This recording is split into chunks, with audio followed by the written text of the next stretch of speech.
On today's episode of Duckonta Chemistry, we will be playing with shell models in order to see how the periodic table is organized. So hopefully by the end of this video, you should be able to explain how the periodic table is organized and why.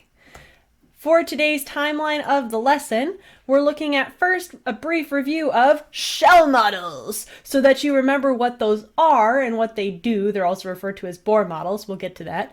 And also, we're going to be playing around with a bunch of these different cutouts of shell models just to kind of assemble and see what their differences and similarities are. We're going to kind of be creating this quasi-periodic table out of them. And then we're going to analyze how the periodic table shell models are used to actually make the periodic table. So how we can group these things in order to create the periodic table. Let's jump right in.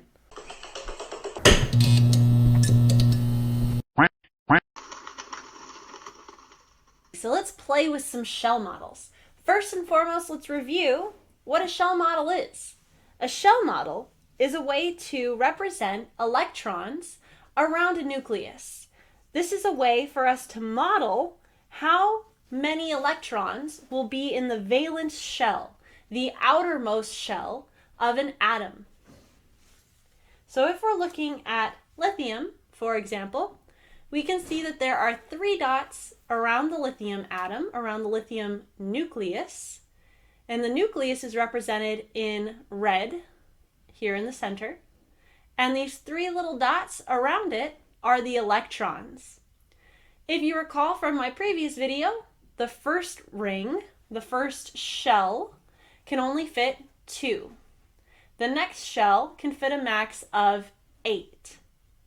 We have a whole bunch of different shell models here that we're going to play with. First, I'd like us to just kind of play with what we notice about these different shell models. How could we group them? As humans, we love to group things.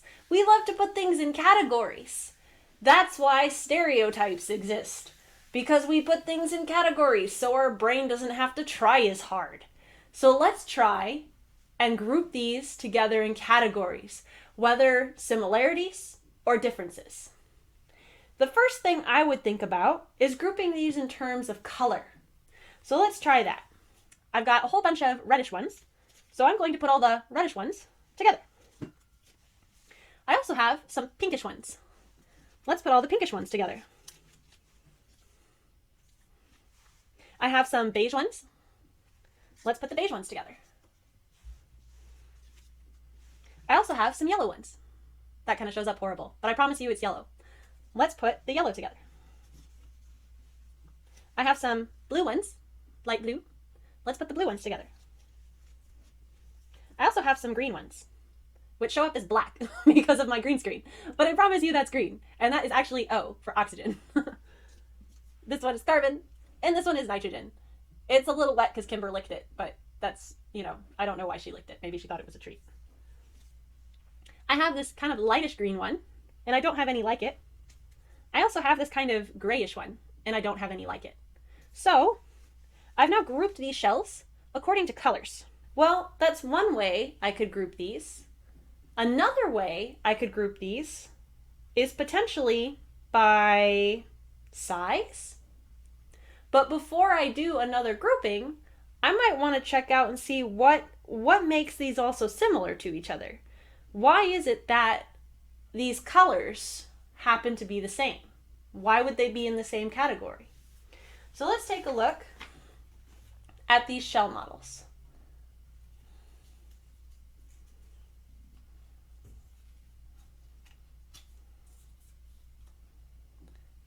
What do we notice that's the same about all of these shell models? Hopefully you're realizing that each one of these shell models, or Bohr models, has only one electron in the outermost shell. Well, that's interesting. Let's see if that holds true for the other colors.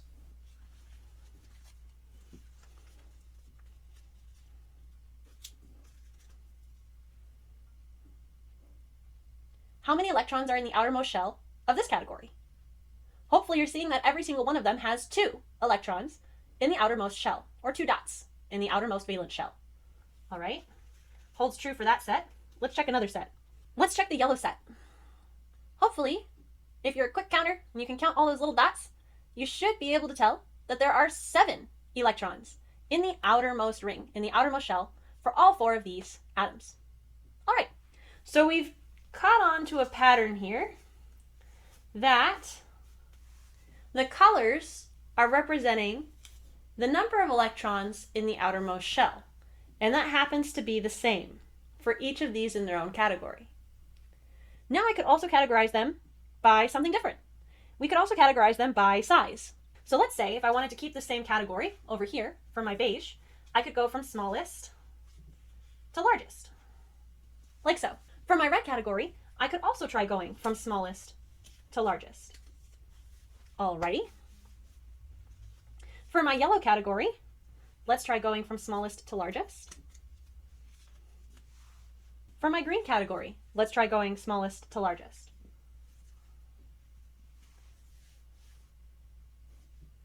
How about for my blues?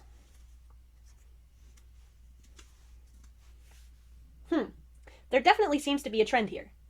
Each of the groups also has increasingly larger or smaller atoms. How about for the pink ones? Those are about the same size. This one's kind of small. Okay. That's sort of like going from smallest to largest, but they're all pretty much the same size. Interesting. So there's a trend here that we're noticing, both in the electrons on the outside of the ring and the size of the atom itself. Now let's consider the periodic table. The periodic table is organized a certain way.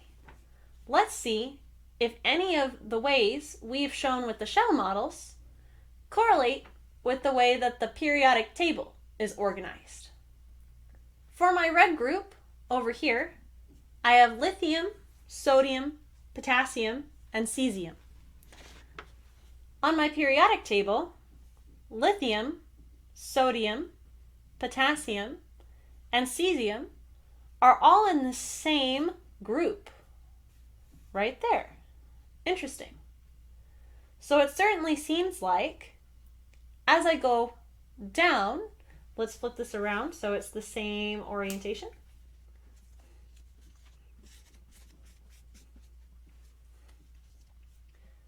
So it certainly seems like as I go down this group and I go down this group, I get bigger.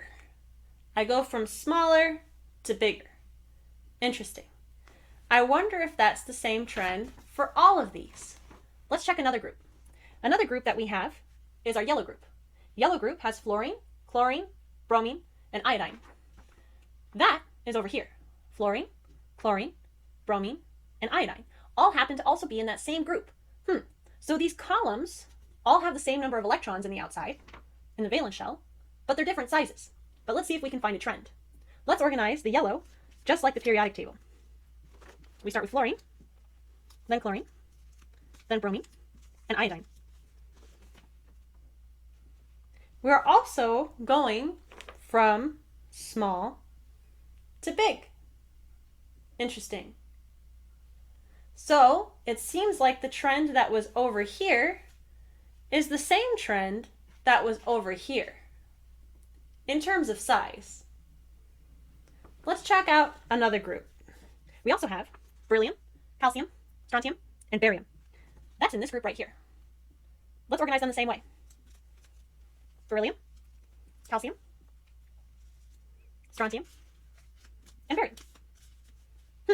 Seems like our suspicions are on point. All of these groups tend to be increasing size as we go down. As we go down a group, it gets bigger. Interesting. And yet they all have in common the outside shell having the same number of electrons within a group.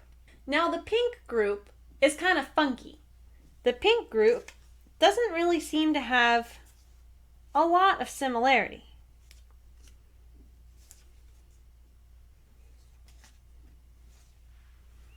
For example, here's just a few. You'll notice that these guys have 2 electrons in the outermost shell, and yet these have only 1. Well, that's weird. That breaks our trend from the left side of the periodic table and the right side of the periodic table.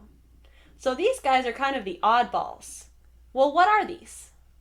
These are metals. We have nickel, iron, mercury, silver, and all of those guys happen to be in the middle of our periodic table, within here. So we have on our left side of the periodic table, these guys. We have on our right side, these guys. And in the middle, we have a bunch of these metals that aren't really following our valence shell trend like the other ones are. Also, you'll note that the sizes are pretty variant. But if we were going to organize these the same way, we could maybe assume that the bigger ones would be down lower and the smaller ones would be up higher. Let's see if that idea holds true. If we're looking at iron, iron is Fe, that's right here. And if we're comparing that to mercury, Hg, that's right here. So our trend sort of holds true. Granted, these aren't such a huge drastic difference in size as our other groups were. So these guys are kind of special. They have their own special case. Let's look at this blue group. We have helium, argon, and radon. Those are right here, our noble gases. So if we were going to arrange them, helium, argon, radon, we see that it holds the same pattern. Helium, argon, radon. Gets bigger as we go down. What do we notice is similar about all of the noble gases?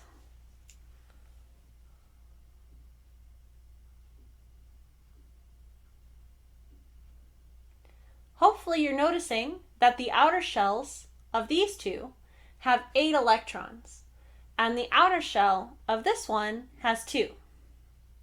There's not more electrons for helium, so it doesn't need a second shell.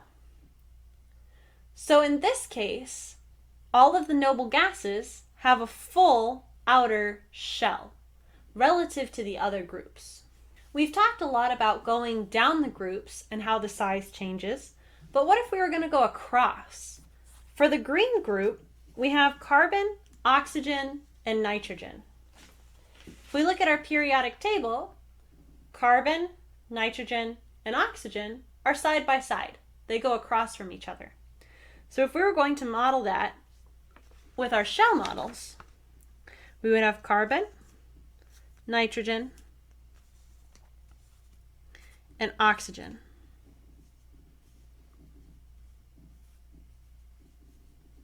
Interesting.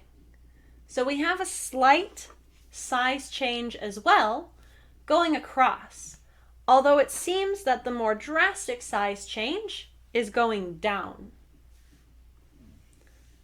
Finally, we have boron, one of our oddballs out, and boron is before carbon on the periodic table. Right there. We note that boron is number 5. And if we look at the shell model, we can see that boron has 5 electrons total, with 3 in the outer shell. Finally, we have gallium. Gallium was kind of an oddball out, but it also has 3 electrons in the outer shell. So even though these weren't the same color, maybe they should go together since they both have the same number in the outer shell, like the rest do. If we were to do that and follow the same trend of size, we would put it below boron. let's check our periodic table to see if that adds up. We have boron, and gallium is in fact below it, so it follows that size trend as well. This is one of the many ways that the periodic table was put together, by how many electrons were in the outer shell and by size. There are many other trends that we can talk about in terms of the periodic table. In order to learn about all those trends, the names of these groups on the periodic table, reactivity of each of these groups, and what they're known for, please watch my next video. Hey, and if you would, please love on a duck a little and subscribe to my channel. Thanks!